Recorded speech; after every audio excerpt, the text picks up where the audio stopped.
Back to my channel Saraswati commerce academy. तो friends, आज हम करने वाले हैं अपने अकाउंट का चैप्टर नंबर 5।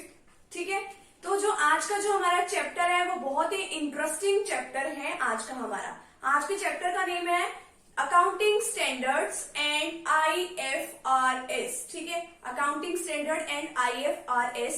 IFRS का क्या मतलब है?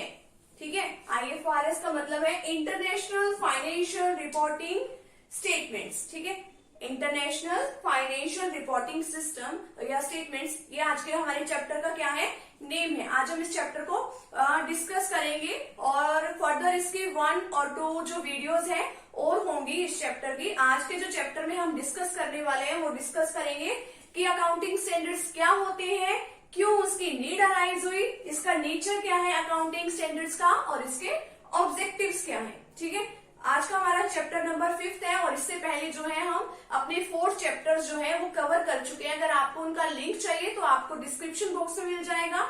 ठीक है, मैंने प्लेलिस्ट क्रिएट कर रखी है, वहां पे आप इजीली कोई भी टॉपिक जो है जो आपके पीछे 4 चैप्टर्स में है, आप इजीली कोई भी टॉपिक समझ सकते हैं। तो फ्रेंड्स, अगर आप चैनल पर न्यू है तो चैनल को आप प्लीज सब्सक्राइब कर दीजिए, वीडियो को प्लीज शेयर भी जरूर कीजिएगा। आप देखिए अकाउंटिंग स्टैंडर्ड्स क्या है, इसकी नीड क्यों अराइज हुई। अकाउंटिंग क्या है, एक इंफॉर्मेशन सिस्टम है। इंफॉर्मेशन सिस्टम किस तरीके से है, क्योंकि ये जितने भी इसके यूजर्स हैं, जिनको भी अकाउंट से रिलेटेड कोई भी इंफॉर्मेशन चाहिए तो ये वो प्रोवाइड कर देता है। कौन से नेचर की, फाइनेंशियल नेचर की, यानी कि जो कि हम मनी के टर्म्स में हम इसको मेजर कर सकते हैं, वो वाली इंफॉर्मेशन ये प्रोवाइड करता है। ठीक है, जो भी इसके यूजर्स होते हैं, जैसे कि इन्वेस्टर्स हो गए, क्रेडिटर्स हो गए, या जिनसे हम उधार पे पैसे लेते हैं वो हो गए, बैंक वाले हो गए, कोई भी है तो उनको ये जो और मैनेजमेंट है, ओनर है, उन सभी को ये क्या करती है, इंफॉर्मेशन प्रोवाइड करती है जो भी फाइनेंशियल नेचर की होती है। ठीक है, आप देखिए किस तरीके से प्रोवाइड करती है, ये प्रोवाइड करती है फाइनेंशियल स्टेटमेंट्स के थ्रू। फाइनेंशियल स्टेटमेंट्स क्या होते हैं, जिसके अंदर हमारा होता है, फाइनेंशियल स्टेटमेंट्स क्या बताते हैं, बिजनेस की प्रॉफिटेबिलिटी के बारे में, कि बिजनेस के अंदर कितना प्रॉफिट है, कितना लॉस है, और क्या बताती है ये हमें, फाइनेंशियल पोजीशन बताती है। फाइनेंशियल पोजीशन किस तरीके से बताएगी बैलेंस शीट के जरिए। ठीक है, बैलेंस शीट में हमें पता चलता है कि कितनी हमारे पास एसेट्स हैं, कितनी हमारे पास लाइबिलिटीज है, तो हमें उससे पता चल जाता है। और प्रॉफिटेबिलिटी कैसे पता चल जाता है, प्रॉफिट एंड लॉस से। बट एक प्रॉब्लम इन अराइज क्या हुई कि हमें अकाउंटिंग स्टैंडर्ड्स की जरूरत पड़ गई। ठीक है, अकाउंटिंग स्टैंडर्ड की हमें जरूरत क्यों पड़ी। अब देखिए, कोई भी प्रॉफिट और लॉस निकालने जा रहा है, सभी फर्में अपने अपने मेथड लगाते हैं। हर एक चीज को कैलकुलेट करने में बहुत सारे मेथड्स हो गए, सभी का प्रॉफिट और लॉस क्या है, अलग अलग निकलता था। ठीक है, अलग अलग तो निकलेगा ही, क्योंकि वो सभी ने एक चीज को कैलकुलेट करने में कितने ही मेथड्स को वो यूज करते थे। अब इतने सारे मेथड्स भी ना हो तो इसीलिए उन मेथड्स को कम कर दिया गया। ठीक है, पहले डाइवर्स मेथड से, बहुत सारे मेथड से, मान लो पहले 50 या 60 मेथड थे किसी चीज को करने के, अब उस चीज को कम करके बहुत कम, यानी कि 10 से 15 कर दिया गया। यानी कि अब आपको बस इसी लिमिट के अंदर रह के आपको ये चीज करनी है। ठीक है, ताकि हमें पहले बहुत प्रॉब्लम होती थी कंपेयर करने में किसी चीज को, तो उसको सोल्यूशन करने के लिए हमें इसकी जरूरत पड़ी। ठीक है, अब देखिए पहले इसका मीनिंग समझिए क्या है अकाउंटिंग स्टैंडर्ड्स का। Accounting standards are the written statement. ये क्या है, रिटन में लिखी हुई एक स्टेटमेंट है। और आगे क्या बता रही है ये, consisting of rules and guidelines. ये हमें क्या बताती है, इसके अंदर रूल्स दिए गए हैं और क्या दी गई है, गाइडलाइंस दी गई है कि आपको किस तरीके से क्या काम करना है। ठीक है, और consisting of rules and guidelines, और इशू किसने करी है, issued by the accounting institutions. Accounting institutions ने इशू करी है ये। ठीक है, किस लिए इशू करी है, for the preparation of uniform and consistent, यानी कि एक जैसा, यूनिफॉर्म का मतलब होता है कि एक जैसा काम कर सके सभी लोग। ठीक है, कंसिस्टेंट फाइनेंशियल स्टेटमेंट, यानी कि फाइनेंशियल स्टेटमेंट्स बनाने के लिए जो भी हम फाइनेंशियल स्टेटमेंट्स बनाते हैं वो सभी की सेम नेचर की हो। ठीक है, सभी ने जो कुछ निकाला है, प्रॉफिट एंड लॉस निकालना है, तो सभी ने एक ही मेथड से निकालना है। ठीक है, तो इसीलिए हमें इसकी नीड अराइज हुई। तो अकाउंटिंग स्टैंडर्ड जो है वो रिटन फॉर्मेट के अंदर होते हैं। ठीक है, रिटन में एक स्टेटमेंट भी होती है जिसके अंदर काफी सारी रूल्स और काफी सारी गाइडलाइंस दी होती है, ठीक है। और अकाउंटिंग इंस्टीट्यूशंस उनको इश्यू करता है कि जो फाइनेंशियल जो हमारी स्टेटमेंट्स हैं वो एक सेम नेचर की हो, ठीक है। यूनिफॉर्म का मतलब होता है सेम नेचर की हो। अब आगे इसके डिस्कस करें नेचर ऑफ अकाउंटिंग स्टैंडर्ड्स, किसका नेचर कैसा है।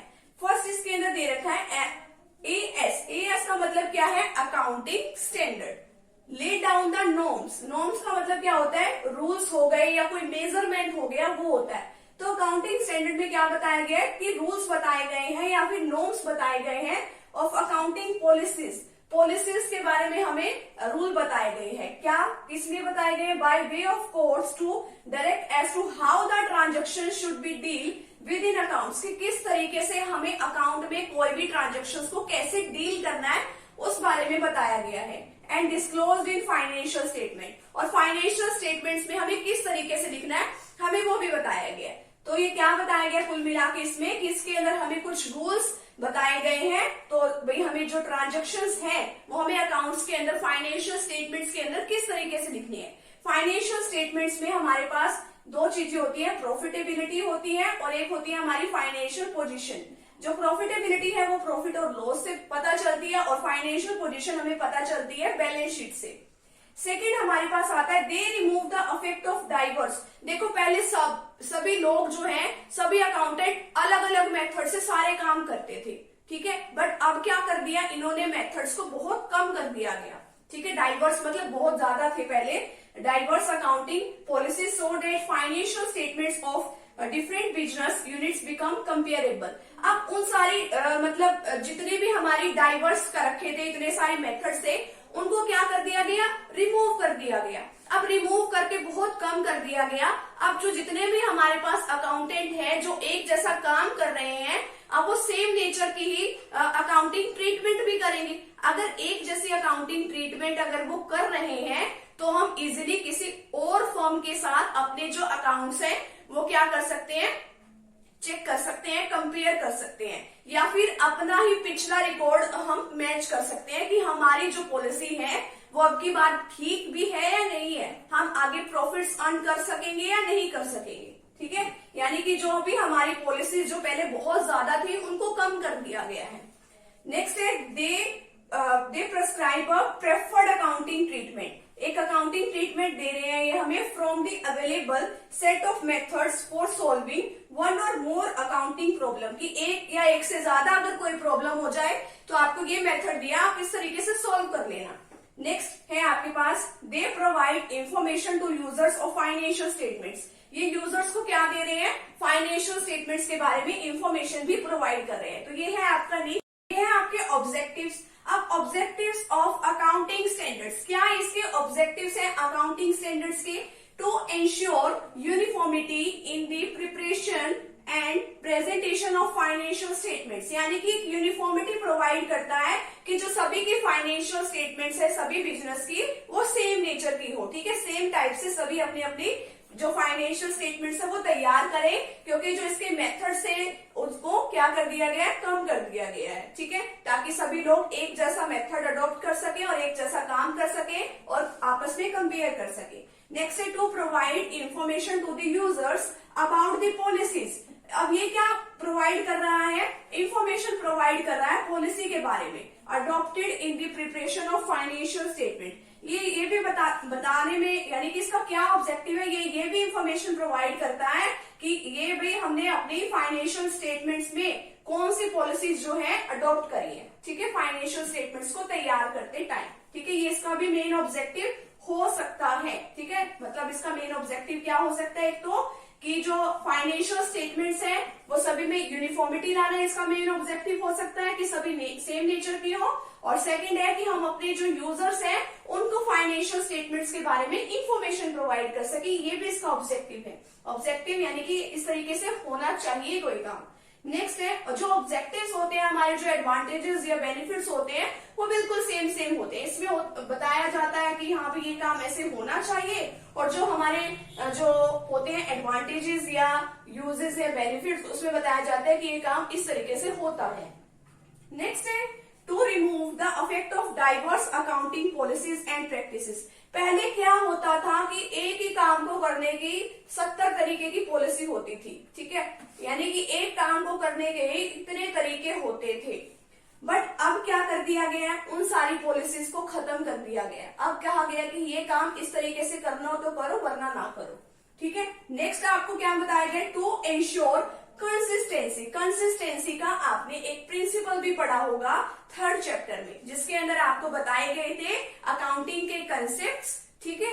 कंसेप्ट्स में आपने पढ़ा था अकाउंटिंग प्रिंसिपल के कंसेप्ट में एक कंसिस्टेंसीज का एक कंसेप्ट भी था, जिसके अंदर बताया गया था कि आप जो भी मेथड यूज कर रहे हो कोई भी ट्रीटमेंट करते टाइम, तो आपको हमेशा उसी मेथड को लंबे टाइम पीरियड तक लेके चलना है, ठीक है। अदरवाइज जो आप प्रॉफिट और लॉस तैयार करोगे या और कोई फाइनेंशियल स्टेटमेंट तैयार करोगे तो आपकी सही नहीं आएगी।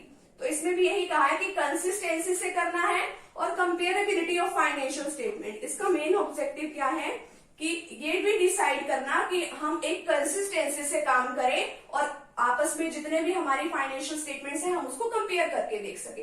कंपेयर हम दूसरी फर्मों के साथ भी कर सकते हैं, अपनी ही फर्म के डाटा को, ठीक है, पिछले साल के रिकॉर्ड के साथ हम उसको तब भी मतलब आपस में कंपेयर करके देख सकते हैं। नेक्स्ट और लास्ट आपका ऑब्जेक्टिव क्या है, to improve the reliability of financial statement. अगर आप सब कुछ अच्छे ढंग से करोगे तो आपका मतलब सबको पता होगा कि इस तरीके से ये वाला मेथड यूज करके आपने ये वाला काम किया है, तो उससे जो फर्म की जो रिलायबिलिटी है वो भी आपकी अच्छी होती है, ठीक है। तो आज का जो वीडियो सेशन था वो आपका यहीं पे खत्म होता है। आज के वीडियो सेशन में हमने किया कि अकाउंटिंग स्टैंडर्ड क्या होता है, इसकी नीड क्यों अराइज हुई, इसका नेचर क्या है, इसके ऑब्जेक्टिव्स क्या है। नेक्स्ट में हम करेंगे कि अकाउंटिंग स्टैंडर्ड के क्या बेनिफिट्स हैं, यानी कि क्या एडवांटेजेस हैं और क्या लिमिटेशन है, ठीक है। तो आप वो वाली वीडियो भी आप प्लीज उसे जरूर देखिएगा। तो मिलते हैं नेक्स्ट टॉपिक के साथ एंड नेक्स्ट वीडियो के साथ। Thank you very much.